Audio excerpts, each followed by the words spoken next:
am Ashley Woods. I'm a physician here at the Maxwell Clinic, and I'm going to wait just a few minutes to let people get logged on. I hope you're having a great day. It is a rainy day today. If you're joining us live, you might be listening to this on a recording. I want to welcome you to our group visit. I appreciate you taking time out from your busy schedule to spend just 30 minutes with me learning about breathing. That doesn't sound like an exciting topic, but I promise you it is worth your time. Just a couple of housekeeping things. Remember, during this group visit, your microphone is muted. So if you have a question, please put it into the Q&A section of the toolbar, and I will answer those questions at the end of our time together. Also, if there is any internet connection issues, which I'm not expecting, please stay logged in and we will switch over to a hotspot as soon as possible. I'm not expecting this, but technology, and it is rainy today, so who knows. Anyway, but let's get started.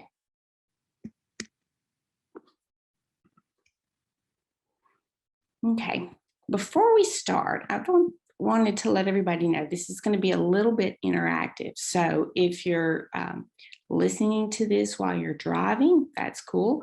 Just don't practice some of the breathing things while you're driving, because I am going to ask you to close your eyes a few times in it. So I just want to put that as a cautionary thing. But for the first few minutes, I just want everyone to just take a minute to pay attention to their breathing. Don't try to control it. Just notice it, at least for the next 4 breaths.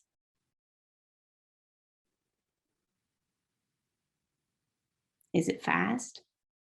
Is it slow? Are your breaths deep?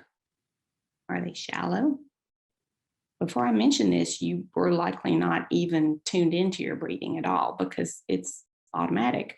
It's a system that runs on autopilot from your first breath of life when you were born until your very last breath at the end of your life. And it's great that we don't have to remember to breathe. What if you had to remember to breathe? I mean, you had to put it on your to-do list. I've got to do this and this and this. Oh, and I have to breathe. Well, actually, that's exactly why I'm doing this webinar, because I want you to remember to take some time out of your busy day to just sit and breathe. And I'm going to show you why that's important and how you can improve your health and quality of life by doing so. This may sound like a bit of a hassle, but again, I promise just a few minutes each day with practice. It's not going to be an automatic thing. Just tuning into your body and your breath will bring you lots of good benefits. And so we're going to spend our time doing that together. Here are our objectives, or my objectives is to just teach some very simple breathing techniques that you can balance your nervous system with and improve your overall well-being, and to connect the dots between why these techniques work and what exactly is happening in your body. So here we are. Most of us, or at least me some days, and I think probably most of us in our current society, we're busy, hectic, scattered, unfocused, maybe even overwhelmed or anxious. And in this pandemic, for the last, after 18 months of us wearing masks, we could all use a little bit of a breath of fresh air. So breathing as a practice is part of many ancient cultures and even religions. It dates way back in time, and in lots of writings, spiritual writings, Christian writings, Buddhist writings. You can find that information. It's out there. It's also deeply rooted in yoga practice and paired with postures. A lot of people, when they start yoga, get very hung up on the postures and the flexibility and all that. But actually, yoga is based in breathing. And it's also considered, well, breathing is also considered a preliminary step for meditation. Pranayama That's what this word says. And it is the conscious awareness and manipulation of breath, the life force that both energizes and relaxes the body. And to do this, you do not have to sit as this woman is sitting in the picture. I mean, yes, that's great. And that's what we think of when we think of meditation or breathing or even yoga, perhaps.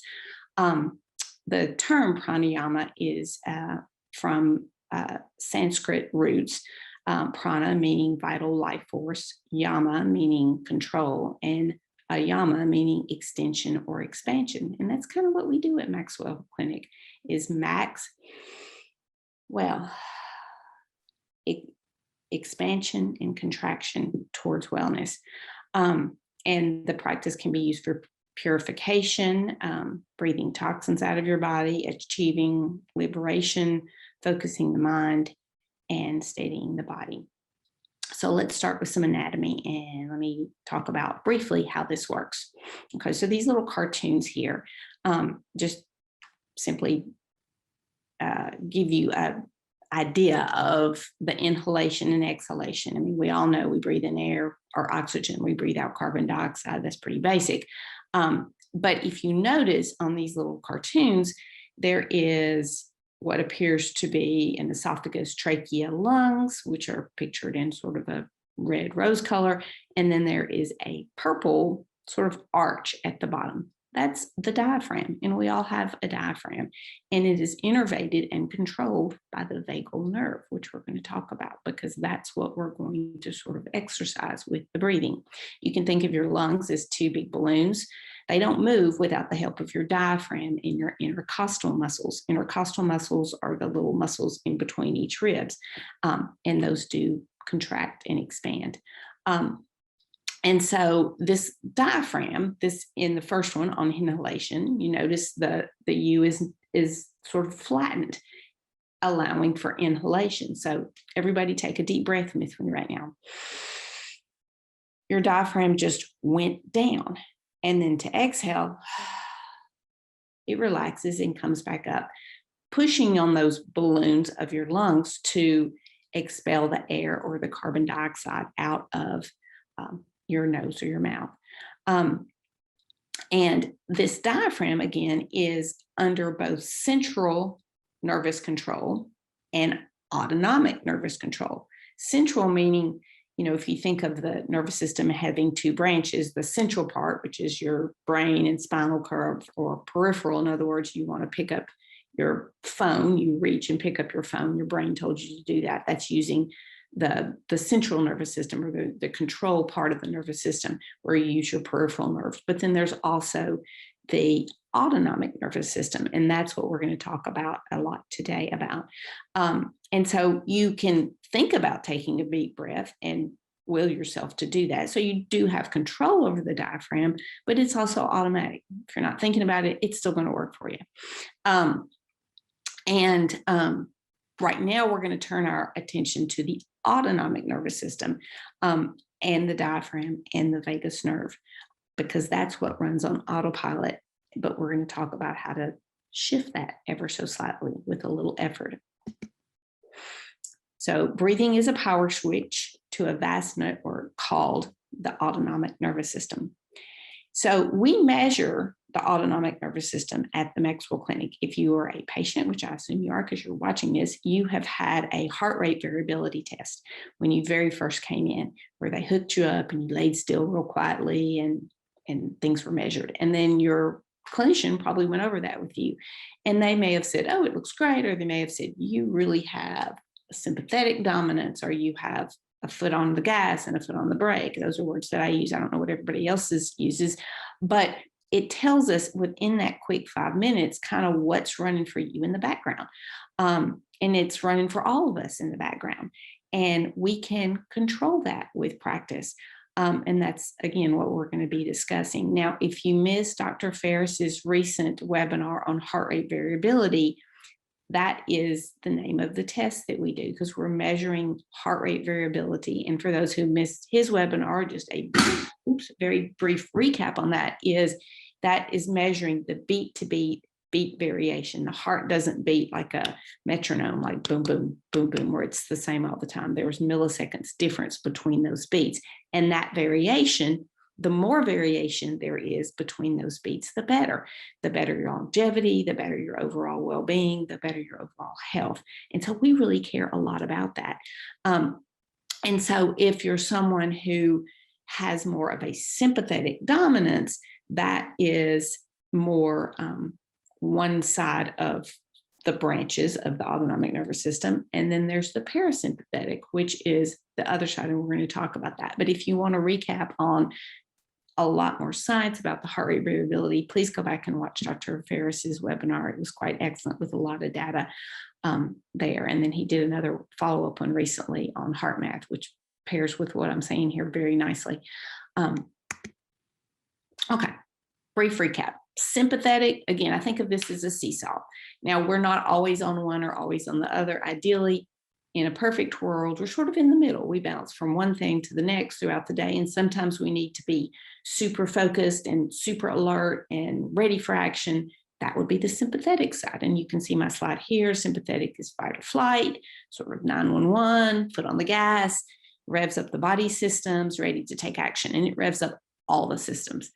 Parasympathetic is more rest and digest. Think of a nice massage or getting ready for bed or a warm bath.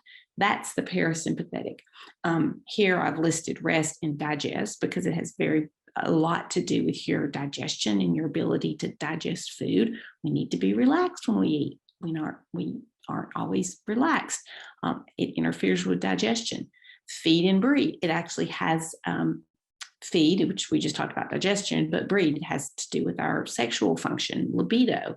If you're, running from a saber-toothed tiger or you're running late for work, you're probably not in the mood for sex. So your parasympathetic nervous system has to kind of be engaged for all the things to work properly there. So it's a relaxation and restoration. Another slide saying more of the same things, but this is really talking more about the body systems. So what happens in your body when your sympathetic nervous system is really turned on? Your heart rate is higher. Your breathing rate could be increased. You're more likely taking shallow respirations. And you see at the bottom there, it says branches at the top of the lungs are more sympathetic in the top half. And then the bottom half, the branches are more parasympathetic. And so to stimulate those, you have to breathe into them, make those balloons big and take big inhalations to kind of help turn that on. And so sympathetic, again, can be very helpful if you need to focus, you have a deadline at work, you got to get things done. That's when the sympathetic tone is helpful. But to live there, not so much. And we're all having a little bit of increased sympathetic tone going on. With our culture and society now. There's always a million and one things to do, and we tend to lean more towards the sympathetic, but we really need to have balance for overall wellness. Parasympathetic, you're going to have a lower heart rate, slower breathing, helps with digestion and elimination. People that are really constipated, you need to relax to poop. Pretty simple. It also helps with sleep. A lot of people complain that they can't fall asleep. And preparing your body for sleep is turning that parasympathetic stem of the autonomic nervous system on. And again, branches at the top, branches at the bottom. So when you think about the breath, think about your kind of extending that more. The vagus nerve. Well, what does this have to do with anything? Well, the vagus nerve is actually one of those cranial nerves that is part of the central nervous system. And it extends, it's the 10th cranial nerve, and it extends from our brainstem all the way down to lots of different systems in our body. In fact, the vagus nerve is involved in nearly every physiological action in the human body, and harnessing its power can have an immediate, dramatic impact on your overall well-being.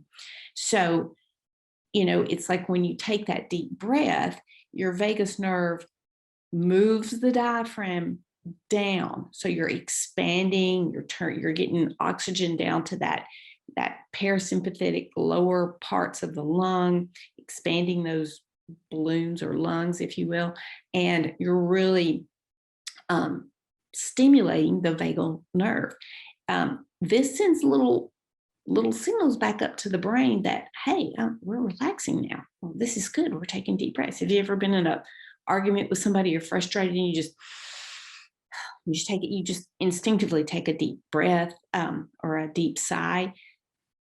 That's your body needing to kind of balance things out.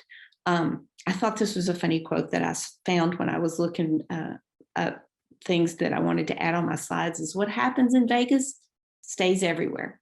So that's a true statement, because if your vagal nerve is not, turned on, you're not relaxing, everything is tense, and it affects all of our systems. It's like a symphony conductor. It directs how fast, how slow, how loud or quiet our nervous system is at any one time. And that kind of helps regulate the emotions. It also, kind of coordinates a lot of moving parts. It's sort of like air traffic control. And it provides information not only from our body back up to our brain, it also connects our heart and brain, so that mind-body connection. And that heart-mind or brain-heart connection has to do a lot with that increasing that heart rate variability, because you want a big coherence there, as Dr. Ferris referred to.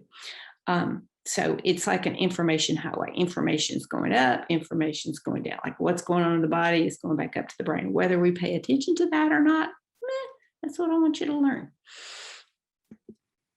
So again, this is our busy brain. A lot of stuff going on all the time.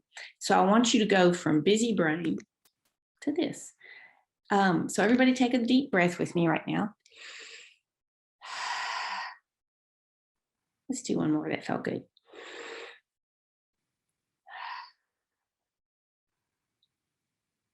Okay. Now I'm going to go over 3 very, very basic breathing techniques. And I will tell you that I am going to do a part 2 of this, because in preparing for our time together, I read an amazing book, and I want to share some of the other types of breathing that is very popular and also very well researched, but it was too much to put on here. So this one is part 1, very basic. So we're going to start out just talking about pace breathing. It's the most essential and basic technique. It helps all body systems work efficiently. And basically with this, you just softly inhale. It's not forced, very soft, gentle inhale for a count of 5 to 6 seconds. And in doing so, you're going to expand the belly and fill the lungs. And without pausing, sometimes we pause, but on this one, we're not going to pause. Without pausing, we're going to exhale for about 5 to 6 seconds. As you exhale, the belly comes in, and it's just like a circle. We're going to go in and out, and we're going to repeat it. We're not going to do it 5 to 10 times, just do the sake of time. But I want everybody to participate if you are at a safe place, not if you're driving. I mean, you can breathe while you're driving, but don't close your eyes. So I am in a strange room of my house. This is where I sit to kind of get in touch with my body. I also do some exercises in here, and I'm actually sitting on the floor. You do not have to sit on the floor to do this. So don't worry about getting it right. We're just going to run through a couple of cycles of breathing here for this, this first part. So it is important that you sit up straight with your back supported or not. I'm actually sitting on a yoga block right now because it's easier on the hips. But if you don't have a yoga block, you get a fold up a blanket, a towel, whatever. You can sit on a cushion. You can sit in a chair. It doesn't matter. Just sitting straight up and down. And it's not limited to that. You could do this while you're lying down or walking around, but for this exercise, we're sitting. And if it's safe to do so, please close your eyes. And let's work on getting out of our heads. So let's also check in with ourselves. Imagine all of your thoughts are in a balloon, and they're on a string, and the balloon is floating above our heads. And we want to cut the string and let those thoughts just float away. Now just focus on your body. Is what you're sitting on soft? How does it feel? Release your tension in your jaw. Release your shoulders. Pull them back down onto your back. And just relax your abdomen. Relax your arms. Just let them fall softly in your lap. We're going to take some deep, slow, not forced, gentle inhales. For this, I like to tell people to put their hand on their chest and the hand on their belly. And I really want your belly hand to move. So we're going to inhale and breathe oxygen deep, deep down into our bellies to a count of 5. Here we go.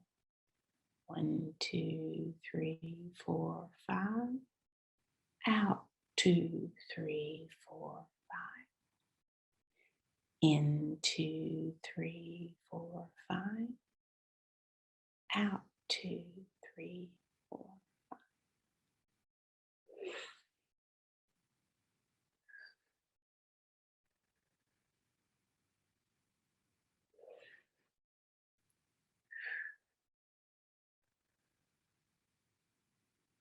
Now doing this, I had my hand on my chest and a hand on my belly, and I was inhaling through my nose and exhaling through our mouth. You can close your mouth and do all of this through your nose. Let's try that one time.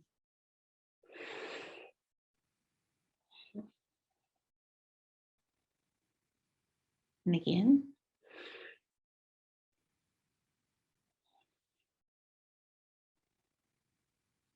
When you blow that breath out through your nose with your lips sealed, you can almost make a little audible Darth Vader sound inside your head. And it's kind of nice. So that's it. Wasn't nothing that was difficult or hard. The hard part is taking time in your day to sit and do that. But what you're doing during that time is you're not making your grocery list. You're not thinking about who you need to pick up at school or what project needs to be done at work. You have cut the string on the balloon and let those thoughts float away, and you're only focusing on your breath. You don't have to count.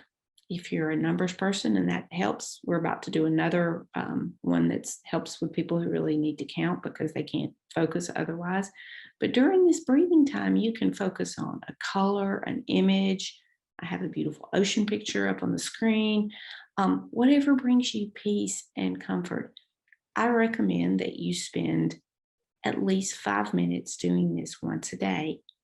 And I challenge you to do it once a day for a month, for 5 minutes at the beginning of the day, helping set your intention for the day and help your day start out on a relaxing, parasympathetic platform. There's no limit as to how many times you can do this. You can do it, up to 10 minutes.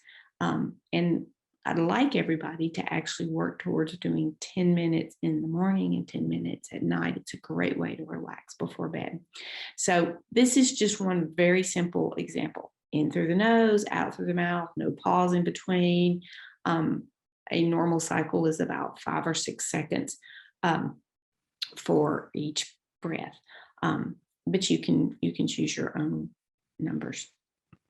Now, this is called box breathing. Some of you may or may not have heard of this. It's an inhalation for a count of 5, hold for a count of 5, exhale for a count of 5, and then hold for a count of 5 again. It's very simple, can be used anytime, anywhere, and you don't have to close your eyes. You don't really have to close your eyes with the first one, but again, there's no real rules here. I'm just showing you different examples. So with this next one, I have a video. So instead of watching me breathe, you can watch this cartoon. Play. There are times when we all experience feelings of stress or anxiety. In these moments, you can use your breath to help calm those feelings. Box breathing is a simple relaxation technique that can help you reset your breath and return to its normal rhythm. You can do it anywhere, anytime. Box breathing can help reduce stress and improve mood. It can also help with controlling and managing emotions. It's very easy to learn. Imagine breathing around a box. Inhale as you visualize going up one side of the box, gradually filling your lungs with air.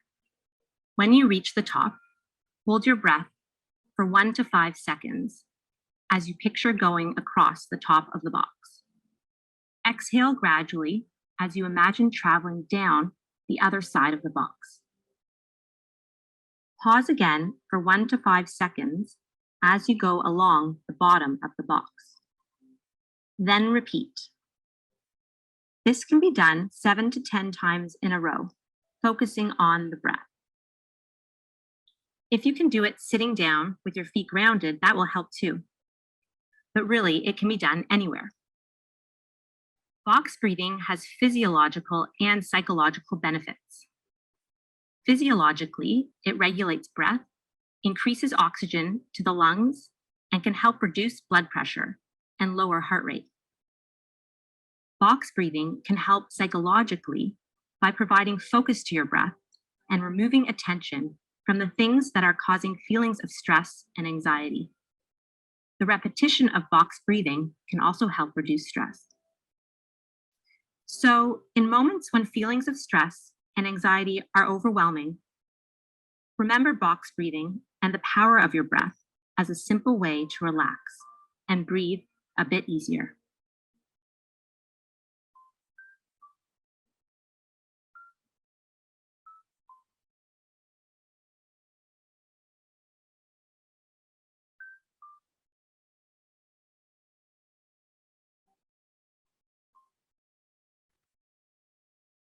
Okay.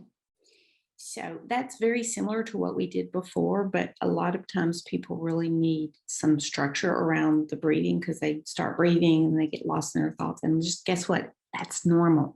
So if it helps you, say there's a panic attack happening and you can't even remember what to do or what to count, remembering a box, 5, 5, 5, 5. It's an easy visual that it can be helpful in certain situations. One second, let me click myself. Next, you may have heard about, and I think one of our handouts at the office is entitled 4-7-8 breathing. This was popularized by Dr. Andrew Well. And we have a clinic, in the clinic, we have a handout that describes this type of paced breathing. It's a different count. This one is great for sleep, and it places the body into a state of deep relaxation. Now, we're going to do it a few times. You're not going to immediately be deeply relaxed, but I'm going to show you a video of Dr. Well doing his own breathing techniques so that you can get an idea.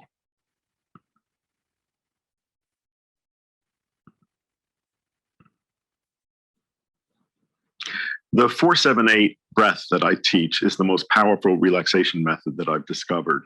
It's very simple, requires no equipment, takes very little time, costs nothing. And it is a practice. It's something that you have to do regularly. So in this technique, you breathe in through your nose quietly to a count of 4, hold your breath for a count of 7, and then blow air out through your mouth audibly and forcefully. And you do this for a total of 4 breath cycles. So I'm going to show you what this looks like.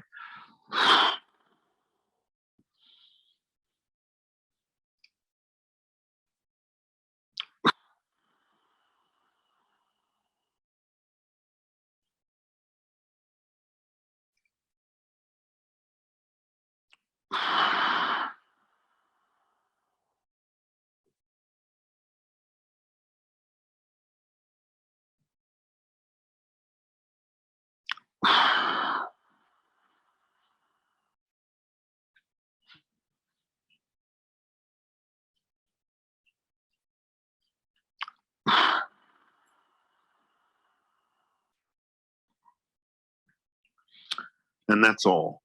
It's a bit hard for me to come back and talk to you after I do. Okay, so we have gone through 3 very similar but different breathing techniques. And here is a summary of what we have just covered. there's no right or wrong way to do this. It's a matter of finding what you can focus on, what you can practice, and to practice it regularly. It's a practice. You're not good at golf or tennis if you go out and do it once. You don't even enjoy it because you can't hit the ball or whatever. It's a practice. And so just dedicating 5 minutes a day to setting your intention for the day with a routine where you sit quietly, put your thoughts in the balloon, cut the string, and let it float away, and just sit and breathe. You can set a timer on your phone. You can count. You can, use other types of things, which I have a slide about that in a minute. We'll talk to help you focus. When you're sitting and breathing, you could also be meditating. This is not a video about how to meditate. People have a lot of questions about that. This is just about breathing and what that breathing is doing for you and why it's important to do that. Yes, we all breathe all day, every long, but we breathe in the top part of our lungs. It's very shallow. It's turning on that sympathetic drive. And really, you want to take a big breath. And you can go in through your nose and out through your mouth, and then out through your mouth, and then seal your lips and put in, from the teachings of yoga, you can put the tip of your tongue touching the roof of your mouth, seal your lips, and then inhale back through your nose. Those are the beginning practices of yoga and meditation. And this is sort of a very, very basic part one. And it's something so simple to do, and it's free. And the cool thing about this is that you can also teach this to your children. And if your teenager is having a minute, just go, you know what? I want to hear about this and let's talk about it, but let's breathe for a few seconds. You can do this with toddlers.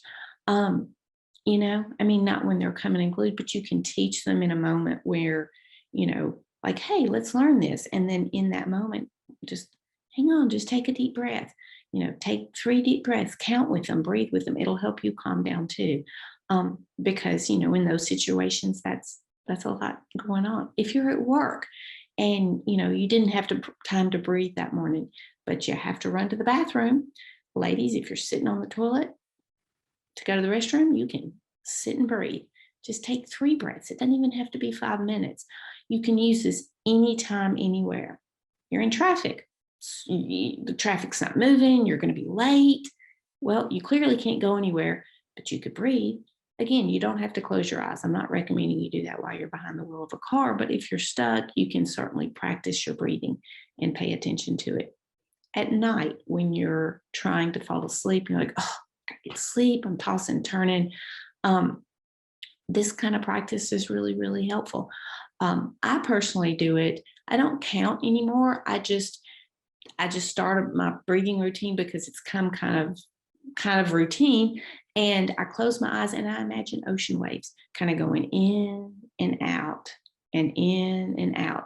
And I visualize that while I'm doing my breathing, and literally it puts me to sleep really quickly. And so that's kind of a neat tip for sleep. So we talked about making it a daily habit. And, our routines shape us. And by doing this, we're flexing a mental muscle as well as our breathing muscles. Some people say, I can't even inhale to a count bigger than 4. These are muscles. You have to exercise them. And with practice, that'll change. And you can also do breathing exercises. You don't always have to be stationary while you're out walking in nature. That's an awesome way to do it. But again, you got to cut the string on the balloon and let the thoughts fade away. And when the thoughts come in, because they will, our minds are busy and they're intended to think, is just acknowledge it. It's like, oh, that's an interesting thought. I'll think about that later, and let it go, like cars passing by on the street. Don't get in the car and go with them and figure out where they're going and what are they doing today. Just let it pass by. It takes practice, and you're not going to get it right every time, and that's okay. It doesn't have to be perfect. Start somewhere. And if you're struggling, here are some outside tools. First Beat was mentioned in Dr. Ferris's webinar, and that is something that we can actually do with you in the clinic.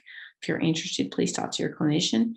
First Beat, instead of a 5-minute measurement that we do on the table, is something you take with you and you wear. It gives you your 24/7 for 3 days.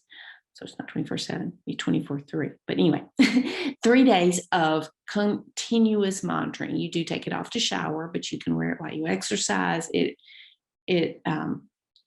will measure your heart rate variability while you sleep. It will measure your recovery states. And it's really a pretty amazing tool. So if you're interested in having that measured, please let your clinician know and have a discussion about it. And that's something that can be done. Heart Math, Dr. Ferris mentioned, that is an online platform where it's sort of like a biofeedback, but in a way of for your autonomic nervous system. These others on here are apps that I'm familiar with. I am not familiar with all the apps that exist because there are so many, but these are the ones I'm familiar with and that I personally like. The Welltory is interesting. If you have a smartphone, you can put your thumb, get your thumb, I haven't used it in a while, but over the camera piece, and it takes your pulse and you just sit and breathe and let it measure your heart rate variability in the moment, and it gives you automatic feedback. Headspace, Calm, Insight Timer, Waking Up are all apps that you can download and or purchase that will lead you through guided meditations and breathing as another place to investigate and explore. And I just invite you to play with this on your own. And then if you need help or you want to take it to another level and you want to change the breathing into more of a meditative state, that takes practice too. So these are great apps that you can check out if you're interested. And then of course there's wearable devices. I have a Fitbit watch that I use that does give me a heart rate variability throughout the day. It gives you a score at the end of the day. I know the Oura Ring does it while you sleep. I'm not sure if it does it throughout the day or not. There's a lot out there. You don't have to spend a lot of money. Again, breathing is free. Just give it a go. Just practice. I challenge you, everybody that's on this call live, or if you're listening to this because it's recorded, I challenge you to change your breath pattern and change your world. Do it once a day, 5 minutes a day or longer for the next 30 days. And again, it's consistency that matters. It's like going to the gym. You're like, oh, I gotta go to the gym. And then you get there and you do it. I think that wasn't so bad.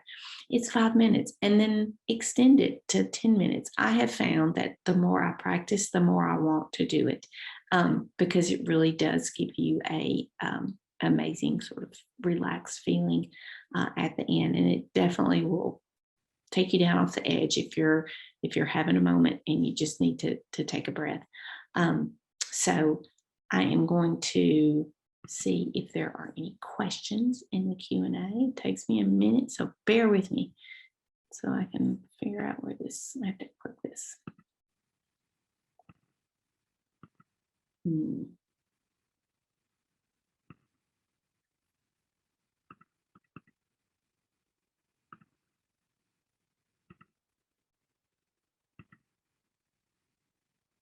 I don't see that there's any questions today. I hope that that you enjoyed this webinar or this group visit, and can refer back to it in case you forget what we talked about. And again, I encourage you to check out Dr. Ferris's webinars because they do go into a little bit more depth there. Oh wait, I think a question popped up. Hold on. For some reason, it is not opening. Let me stop sharing and see if that fixes the problem. That worked. Oh, you're welcome. I hope y'all enjoyed. Everybody, 2 people just thanked me, so I appreciate it. I appreciate your time, and go out there and do well.